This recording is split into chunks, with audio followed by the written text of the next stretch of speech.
तक भाई हमारे ये जो शाम को 9 बजे दिल्ली थानेदार होके आता है ना, बच्चों के लिए अंगूर नहीं लाता, खुद अंगूर का जूस पी के आता है, और मेरे गांव वाले बड़े बहादुरी के साथ उनकी कहानियां सुनाते, साहब फलान जी बीकानेर साइड से ऊंट ले आए थे अपने, तब तक देश आजाद भी हो गया था, डेमोक्रेसी आ गई थी, डेमोक्रेसी आई तो बाद रिजर्वेशन भी आया था, एजुकेशन भी आई थी, सब चीजें आई थी। और एजुकेशन किसी समाज को कितना चेंज कर देता है कि नीम का थाना के आसपास में जब इस प्रकार के कानून बन रहे थे कि भाई यहां पर अपराध ज्यादा हो रहे हैं, वो समाज पूरी तरीके से न केवल अपराध मुक्त हुआ, बल्कि वो जो गांव है नीम का थाना के आसपास जो फेमस थे इन चीजों के लिए, उनमें अब सबसे अधिक आईएएस है। यूं मतलब वो वैसे यूं मजाक में तो वैसे बात करते हैं कि मतलब नीम का थाना के पास गांव है नया बास मीणाओं का, कि नया बास में जब किसी की शादी होती है तो लाल बत्ती की लाइन लगती है, ये रिश्तेदार सारे लाल बत्ती वाले हैं, सारे कलेक्टर ही लगे हुए हैं, तो खूब सारे आते हैं। तो एजुकेशन से कोई समाज कितना चेंज हो सकता है उसका बेहतरीन एग्जाम्पल। वरना पहले अलग ही प्रकार की चीजें चल रही थी,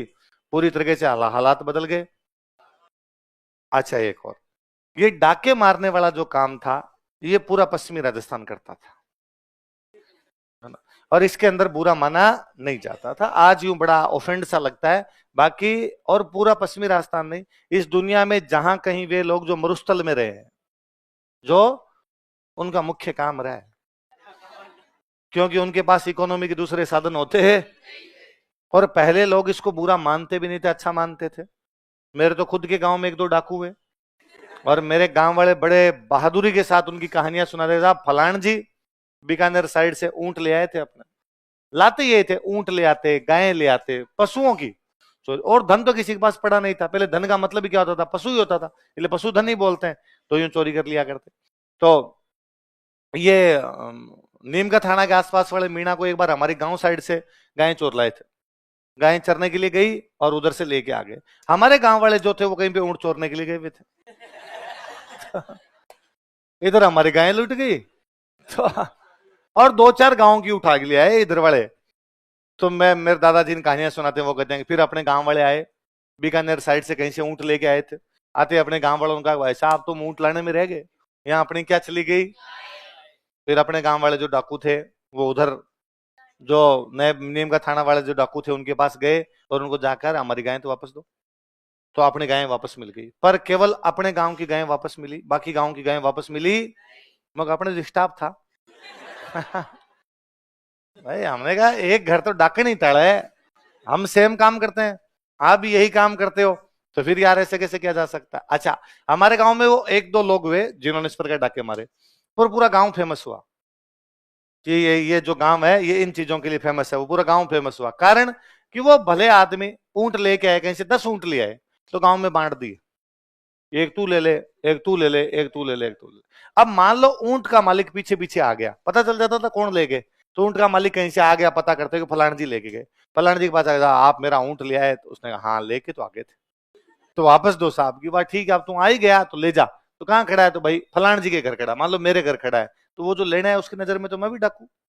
मैं भी चोर हूं, तो उनका बेटा पूरा गांव ही चोर है रही है ना। तो लोग जब पिछला जो भी होता है उससे हम सबक लेते हैं, यार ऐसे किया था, इससे अपनी पार पड़ी नहीं, तो फिर अब दूसरा तरीका क्या हो सकता है, दूसरा तरीका और देखो, जब जब हिंसक आंदोलन हुए अंग्रेजों ने दबाए हैं और वहां पे सेनाएं बना के रख दी, मीणा बटालियन बना दी, मेरवड़ा बटालियन बना दी, जबकि बाद में जब अहिंसक आंदोलन होने शुरू हुए थे तो बाद में सेनाएं वगैरह नहीं बनाई गई, बाद में समझौते वगैरह। हाँ कई जगह ये जरूर है कि भाई बहुत बड़े सम्मेलन वगैरह वहां सरकार द्वारा फायरिंग की गई, हम उसकी आलोचना करते हैं, पर इस प्रकार नहीं कि अंग्रेजों ने कहा इस क्षेत्र में सेना बना दी जाए और कर दी जाए, क्योंकि जब जन जागरूकता आती है ना, खूब सारे लोग जब जुड़ते हैं ना, तो सरकार के पास में 2 ही साधन बचते हैं बाद में, या तो फायरिंग कर दे या बातें मान ले, तीसरा तरीका नहीं बचता है बाद में किसी प्रकार से। इसलिए हम जो कल बात कर रहे थे कि गांधी जी का पूरा फोकस इस पे था कि खूब सारे लोग सड़कों पर आ जाओ, न कि 15 लोग हथियार लेके बाहर आओ, ये तो 15 लोग हथियार लेके बाहर आ गए, लो लड़ेंगे पुलिस से, कितनी देर लड़ लोगे, 5 मिनट में खत्म कर देगी पुलिस। एक 50,000 लोग सड़क पे आ जाओ, पुलिस कुछ ही नहीं कर पाएगी, वो तो रेयर होगा कि कहीं पर पुलिस फायरिंग कर देगी, वरना पुलिस की फायरिंग करने की भी जल्दी से हिम्मत होगी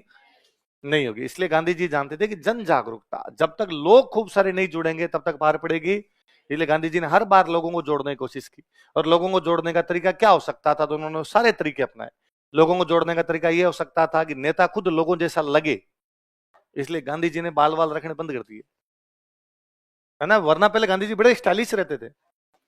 भाई, पैसे वाले परिवार के थे बहुत ज्यादा भाई। हम पता है गांधी जी को दक्षिण अफ्रीका में फर्स्ट क्लास से नीचे उतार दिया गया था, ट्रेन में फर्स्ट क्लास डब्बे से नीचे उतार दिया गया कि फर्स्ट क्लास में केवल गोरे बैठते हैं, तुम काले हो तुम बैठे नहीं सकते। इसका मतलब फर्स्ट क्लास की टिकट के पैसे तो थे। केस लड़ने भी अफ्रीका गए थे, पढ़ के आए थे लंदन, मुकदमे क्या लड़ रहे थे। लेकिन जब वो भारत आए तो उनको समझ में आया कि ना, यहाँ पे लोगों के सामने ये कहा ना फर्स्ट क्लास में यात्रा करेंगे, लोगों का अच्छा पिसाड़ो है, और लोगों में वो भावना नहीं आएगी। इसलिए गांधी जी ने बाद में पूरी जिंदगी जनरल डब्बे में यात्रा की। अब अपने जनरल में चलेंगे। गांधी जी की पहले की सारी फोटो देखो, बड़े सूटेड बूटेड है, एकदम बटन बंद किए हुए, बाल बाल एकदम। बाद में गांधी जी ने एक धोती वही ओढ़ेंगे, वही पहनेंगे, अपने बाल बाल रखने बंद किए। वरना क्या पता है, आंदोलन में चलती बारी भी 3 बार ऐसे भी कर दिया, लोगों ने कहा अच्छा हीरो बना है वरना भाई साहब एकदम रोड पड़ी है, हाथ फेरो और बैठे रहो। तो अब लीडर सादगी पूर्ण दिखना चाहिए, तो गांधी जी सादगी पूर्ण हो गए, और सब जाति के लोगों को लेके आना है। पर भारत में तो समस्या थी, यहाँ पे तो जातियों में ऊंच नीच, अब इसके साथ ये नहीं जाएंगे, उसके साथ ये नहीं जाएंगे। गांधी जी का जीता उसके इस चीज को कम करो, ताकि सारे के सारे लोग आ सके। अच्छा, आंदोलन में और जोरदार चीज है, जिस आंदोलन में महिलाएं शामिल हो जाएगी, सरकार फायरिंग नहीं कर पाएगी। महिलाएं और बच्चे होंगे वहां फायरिंग वाला नहीं हो पाएगा। महिलाएं और बच्चे होगी वहां जनता भी जल्दी से हिंसक नहीं होगी। 20 पुरुष पुरुष होंगे तो वो फिर भी सोच सकते हैं कि बाटे तो मार ही दे,